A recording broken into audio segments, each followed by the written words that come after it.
नमस्ते दोस्तों। आज हम देखते हैं राज्यपाल की वित्तीय शक्तियाँ और न्यायिक शक्तियाँ। इसमें कहाँ कहाँ से क्वेश्चन उठता है, इसको हम हाईलाइट करते हुए चलते हैं। देखिए, वित्तीय शक्तियाँ में पहला जो शक्तियाँ हैं वो है कि बजट को विधानमंडल के समक्ष रखवाता है। राज्यपाल बजट को विधानमंडल के समक्ष रखवाता है। चूंकि बजट को तैयार करता है वित्त मंत्रालय,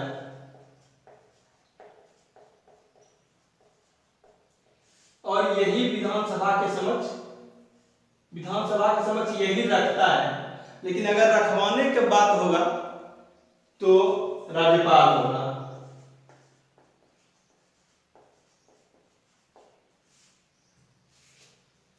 और इसे वार्षिक वित्तीय विवरण भी कहते हैं।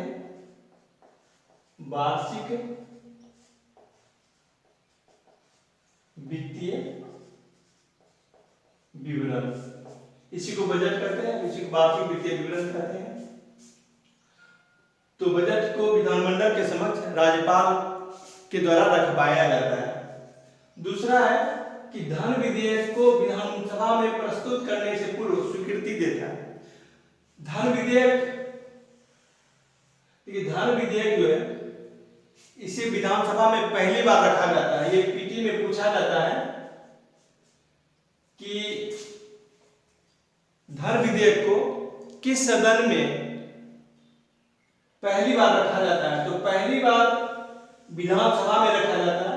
विधानसभा में पारित होकर के विधान परिषद जाता है और उसके बाद राज्यपाल के पास जाता है। लेकिन धन विधेयक को विधानसभा में रखने से पूर्व राज्यपाल की स्वीकृति लेना अनिवार्य है।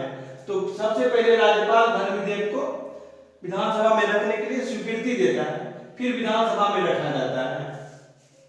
और इसमें एक बात है कि धन विधेयक को विधानसभा अध्यक्ष के पास भेजना पड़ता है। वह यह मुहर लगाता है कि यह विधेयक धन विधेयक है। ये विधानसभा अध्यक्ष के पास भी जाता है और विधानसभा अध्यक्ष प्रमाणित करता है कि यह विधेयक धन विधेयक है। अब तीसरा है कि अनुदान की मांग की स्वीकृति देता है।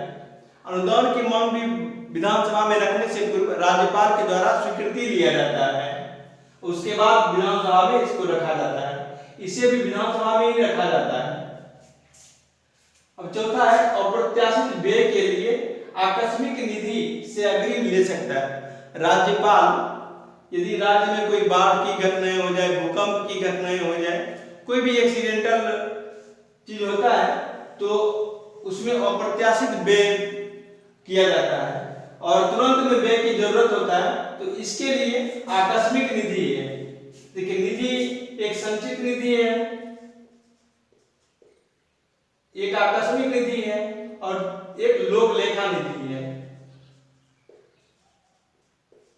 तो संचित निधि से राशि लेने के लिए विधानसभा से प्रस्ताव पारित कराना पड़ेगा। इसलिए तुरंत में आकस्मिक निधि से पैसा लेकर के और उसे हम अप्रत्याशित व्यय कर सकते हैं और इसे पूरा करने के लिए फिर से संचित निधि में प्रस्ताव पारित करके हम वहां पैसा ट्रांसफर करा सकते हैं। तो इसलिए आकस्मिक निधि का निर्माण किया गया है। अब ये पांचवा है कि राज्य वित्त आयोग की नियुक्ति करता है। एक तो राष्ट्रीय वित्त आयोग होता है, उसकी नियुक्ति राष्ट्रपति के द्वारा किया जाता है और राज्यपाल राज्य वित्त आयोग की नियुक्ति करता है। ये राज्य वित्त आयोग पंचायत और नगर पालिका में वित्तीय स्थिति क्या है उसकी समीक्षा करता है और उसकी समीक्षा करने के लिए हर एक 5 वर्ष पर राज्य वित्त आयोग की नियुक्ति किया जाता है। ये है आपका वित्तीय शक्तियां। अब देखते हैं न्यायिक शक्तियां। न्यायिक शक्तियां में पहला है कि राज्य विधि के विरुद्ध, जैसे बिहार का राज्यपाल है तो बिहार कार्यपालिका का विस्तार जहां तक होगा पूरे बिहार पर होगा, तो पूरी बिहार के अंतर्गत जो राज्य विधि के विरुद्ध अपराध करेगा उसमें दोष सिद्ध व्यक्ति, अगर दोष सिद्ध हो गया है, उस व्यक्ति को यदि सजा को माफ कराना है तो वो राज्यपाल के समक्ष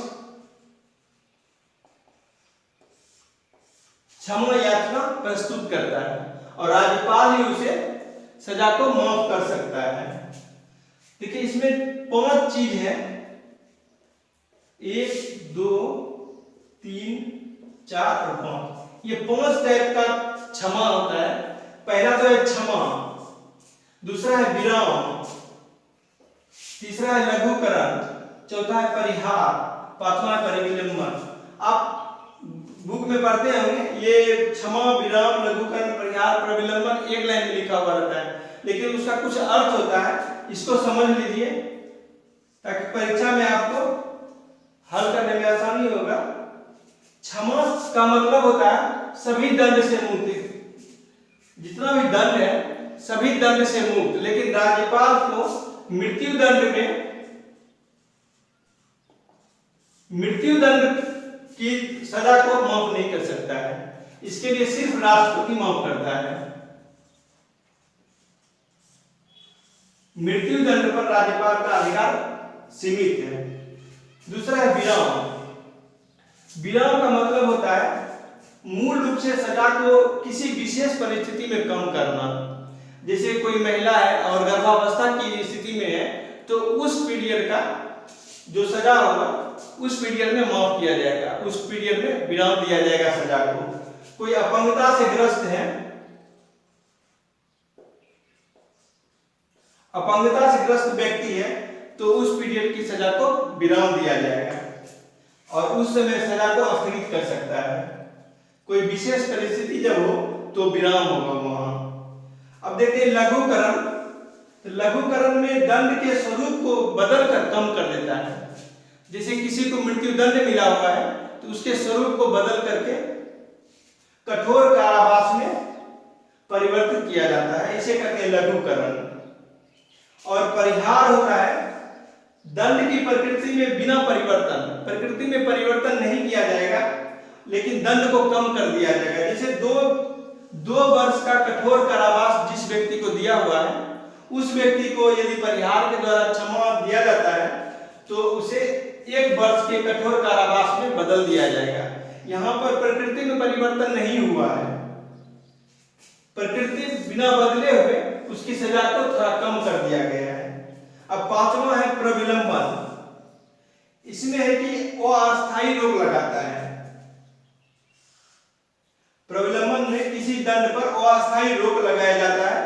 कोई विशेष जैसे मृत्यु दंड है, मृत्यु दंड में व्यक्ति को क्षमा याचना के लिए समय दिया जाता है। उस समय के लिए ही ये प्रविलंबन किया जाता है ताकि उसे कुछ समय मिल जाए और याचना देने का उसे कुछ समय मिल जाएगा। इस तरह से आप 5 चीज को अच्छे समझ लीजिए। यहाँ से पीटी का क्वेश्चन बनता है, यहाँ से पीटी का क्वेश्चन यहाँ से पिकअप किया जाता है पीटी का क्वेश्चन, तो अच्छे से समझ लीजिए इसको।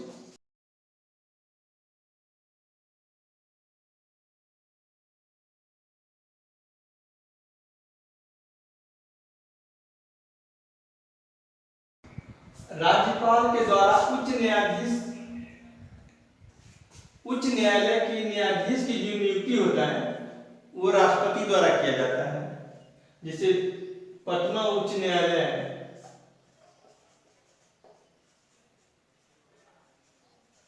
पटना उच्च न्यायालय के न्यायाधीश की नियुक्ति राष्ट्रपति द्वारा किया जाता है। लेकिन जब नियुक्ति किया जाता है तो परामर्श लिया जाता है उस राज्य के राज्यपाल से। पटना उच्च न्यायालय के न्यायाधीश की नियुक्ति में बिहार के राज्यपाल से परामर्श लेकर के नियुक्ति किया जाएगा। तो ये न्यायिक शक्तियां हुआ राज्यपाल का। तीसरा जो है कि जिला न्यायाधीशों की नियुक्ति, स्थानांतरण और प्रोन्नति राज्यपाल द्वारा किया जाता है। जैसे बिहार के 38 जिला है, उस जिला न्यायाधीश की नियुक्ति राज्यपाल के द्वारा किया जाएगा और स्थानांतरण प्रोन्नति राज्यपाल के द्वारा किया जाएगा। लेकिन न्यायपालिका में जो भी स्थानांतरण होता है, नियुक्ति होता है, प्रोन्नति होता है, उसमें न्यायपालिका का स्थान बहुत महत्वपूर्ण है। इसलिए उच्च न्यायालय से परामर्श लेकर ही किया जाता है। जिला न्यायाधीशों की नियुक्ति होगा, प्रोन्नति होगा, स्थानांतरण होगा, उसमें उच्च न्यायालय से परामर्श लिया जाएगा, उच्च न्यायालय के मुख्य न्यायाधीश से परामर्श लिया जाएगा। चौथा है कि राज्य न्यायिक आयोग से जुड़े लोगों की नियुक्ति करता है राज्यपाल, उसमें परामर्श किससे लिया जाता है? राज्य न्यायिक आयोग से जुड़े लोगों की नियुक्ति में बिहार लोक सेवा आयोग और उच्च न्यायालय से परामर्श लेकर के नियुक्ति किया जाएगा। ये हुआ राज्यपाल का न्यायिक शक्तियां। अब देखते हैं विवेकाधिकार। राज्यपाल का विवेकीय अधिकार क्या है? ये हुआ राज्यपाल का विवेकीय अधिकार, जो कि संविधान में इसको लिखा गया है, संविधान में प्रावधान है विवेकाधिकार का, लेकिन राष्ट्रपति को नहीं है। राष्ट्रपति को विवेकाधिकार नहीं दिया गया है। इस पॉइंट को छोड़ करके जो भी विवेकाधिकार है, इसको छोड़ करके राज्यपाल जो भी कार्य करता है मंत्रिपरिषद के सलाह से करता है, और मंत्रिपरिषद का अध्यक्ष होता है मुख्यमंत्री। तो हम देखते हैं पहला जो विवेकाधिकार है कि कोई भी विषय है उस पर विवेकाधिकार राज्यपाल को प्राप्त है कि नहीं, इस पर अगर विवाद खड़ा होता है तो राज्यपाल का डिसीजन अंतिम होता है। ये राज्यपाल ही निर्धारित करता है कि उसे विवेकाधिकार प्राप्त है या नहीं। ये बहुत महत्वपूर्ण है और पीटी में क्वेश्चन इसे पूछ सकता है। दूसरा है कि कोई विधेयक यदि विधानमंडल से पास होकर के राज्यपाल के पास आता है तो राज्यपाल उसे राष्ट्रपति के विचार के लिए आरक्षित कर सकता है अपने विवेकीय अधिकार से। और इसमें एक पॉइंट है, यदि उच्च न्यायालय के अधिकार में कमी होता है, उच्च न्यायालय के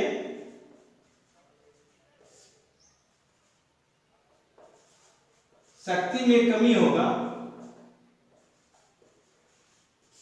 ऐसा विधेयक अनिवार्य रूप से राष्ट्रपति के विचार के लिए आरक्षित किया जाएगा। तीसरा है कि राज्य में राष्ट्रपति शासन की सिफारिश करना। यदि राज्य में राष्ट्रपति शासन लगाना है तो राज्यपाल विवेकाधिकार से इसकी सिफारिश करता है। चौथा है कि अतिरिक्त प्रभार की स्थिति में, जैसे बंगाल का जो राज्यपाल होगा उसके पड़ोस में अंडमान निकोबार द्वीप समूह है, केंद्र शासित प्रदेश है, तो उसका प्रभार जहां होगा वहां प्रशासक के रूप में कार्य करेगा और वहां पर मंत्रिपरिषद का सलाह नहीं लेगा, अपने विवेकाधिकार से कार्य करेगा। तो पड़ोस में जो भी केंद्र शासित प्रदेश होता है उसका प्रशासक के रूप में यदि अतिरिक्त प्रभार है तो उसमें राज्यपाल मंत्रिपरिषद के सलाह से कार्य नहीं करता है, अपने विवेकाधिकार से कार्य करता है। पांचवा है कि जनजातीय जिला परिषद, जिसे असम, मेघालय, त्रिपुरा, मिजोरम, इसमें जनजातीय जिला परिषद होती है और यहाँ पर उत्खनन की रॉयल्टी दिया जाता है। इस रॉयल्टी के निर्धारण में मंत्रिपरिषद से सलाह नहीं लेता है और विवेकाधिकार से उसका निर्धारण करता है। और छठा है कि मुख्यमंत्री से जानकारी प्राप्त करना। कोई प्रशासनिक मामलों में जानकारी अगर प्राप्त करना है मुख्यमंत्री से तो उसमें विवेकाधिकार से जानकारी प्राप्त करता है, इसमें मंत्रिपरिषद का सलाह नहीं लेता है। तो इस तरह हुआ विवेकाधिकार। Thank you.